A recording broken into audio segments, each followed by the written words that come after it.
Atendendo a um pedido feito por lideranças evangélicas, o presidente Jair Bolsonaro vai simplificar as obrigações fiscais de igrejas evangélicas. O pedido havia sido feito em maio, quando o presidente se reuniu com parlamentares da Frente Parlamentar Evangélica para esclarecer rumores de que criaria um imposto para instituições religiosas. Ao se reunir com os parlamentares, Bolsonaro deu 2 meses para o secretário especial da Receita Federal, Marco Cintra, atender às solicitações de simplificação da declaração de receitas e gastos para igrejas. De acordo com o jornal O Globo, a proposta estabelece o fim da obrigação de igrejas menores de se inscreverem no Cadastro Nacional de Pessoas Jurídicas e a elevação do piso de arrecadação para que uma igreja seja obrigada a informar as suas movimentações financeiras diárias. O Andreas, é mais um aceno do presidente ao grupo dos evangélicos, que foi muito importante na eleição dele no ano passado? Sim, isso é política. O presidente cultivando um nicho fundamental para si. E um grupo muito influente que estava mandando recados de insatisfação com o governo ao longo desses meses. É muito curioso que, tendo havido essa reunião em maio, o presidente ordene, porque, segundo os relatos, foi isso que aconteceu, o secretário da Receita Federal, Marco Cintra, que resolva o problema em 2 meses. Que entregue a solução, que consiste, sejamos sinceros, sem eufemismo, numa reforma tributária exclusiva para as igrejas evangélicas. E assim foi.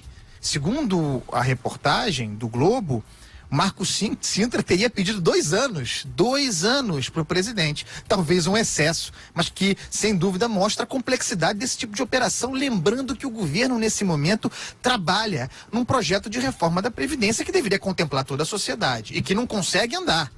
Paralelamente, o parlamento toca o seu, aquele inspirado no projeto do Bernardo Api. Tem alguns pontos importantes aqui dessa mini reforma tributária evangélica, Vitor Brown, que eu gostaria de destacar.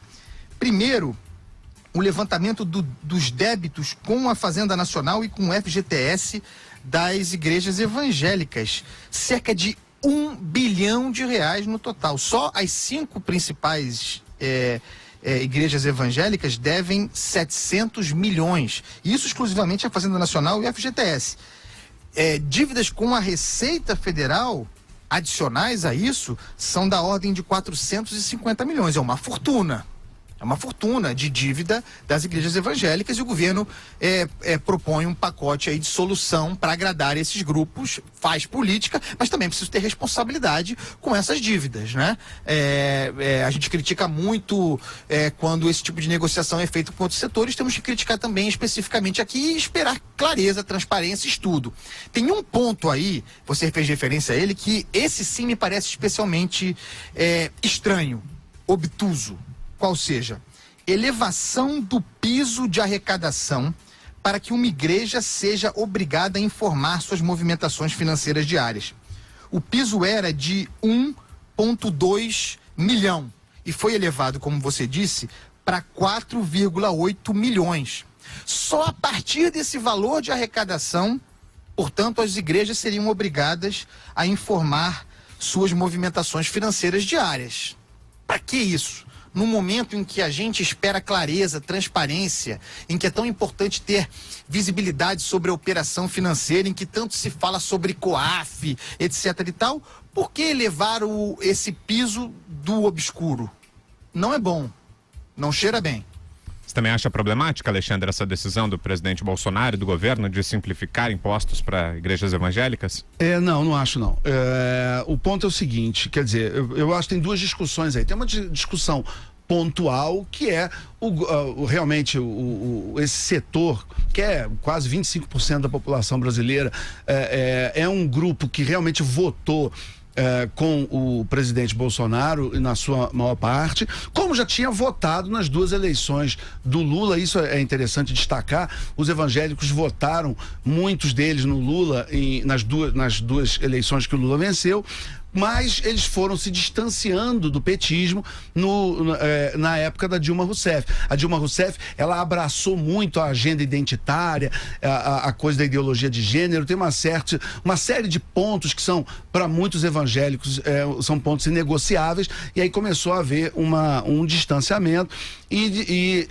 a partir daí eles foram chegando no bolsonarismo até chegar na eleição passada. Então, e é um grupo que, na média, se você olhar pesquisa a fundo, que é algo que eu, por profissão e por hábito, eu faço, você vê que é um grupo que normalmente vota mais coeso do que os outros. Então, se você ganha o coração dos evangélicos, é realmente uma força eleitoral muito importante. De qualquer jeito, eu acho que tem uma discussão maior também, que é as relações entre igreja e Estado.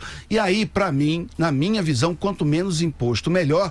E eu sou daqueles defensores, eu sei que a tese é polêmica, mas eu sou daqueles defensores da isenção fiscal, porque eu acho que quanto menos relação financeira, principalmente, que tiver entre igreja e Estado, menos riscos dessas relações virarem todo tipo de negociação por apoio. Você me dá aqui uma isenção fiscal, eu te apoio lá no templo, enfim. Então, para nem começar a ter essa conversa daquela história de que quem cria facilidade, quem cria dificuldade vende facilidade, e por toda a importância que as igrejas, seja quais forem, têm em relação aos seus fiéis, é que eu gostaria, eu acho que, claro, no geral, quanto menos imposto, melhor para todo mundo, mas especificamente você taxar igrejas e doações é uma coisa um pouco mais complicada. Por quê? Porque você abre espaço para um tipo de conversa entre lideranças religiosas e o poder público que eu particularmente não gosto. Então, para nem começar essa conversa, eu acho que tem que ter, e eu acho que tem que ter, evidentemente, todo tipo de separação entre Estado e igreja, e essa separação começa, evidentemente, por uma isenção fiscal. Então, defendo, então, quanto mais facilidade para pagamento, recolhimento de impostos, quanto menos alíquotas, e na minha visão, a alíquota devia ser zero, melhor.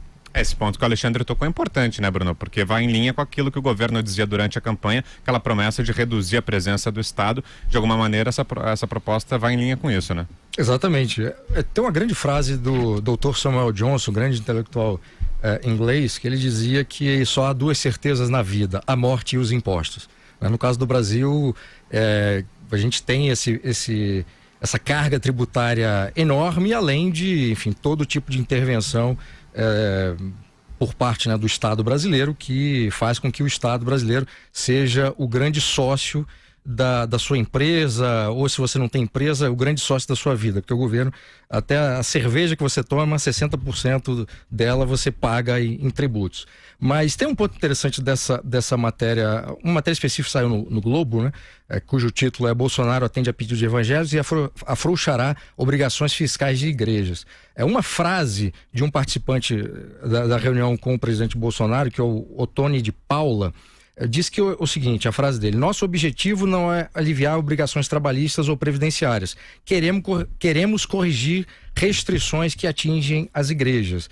Como o Alexandre falou, você tem uma coisa aí da intervenção do Estado na esfera tributária, nesse caso, na igreja, que pode levar a, num caso como esse, negociações políticas e eventuais apoios futuros para aquele ou para esse candidato.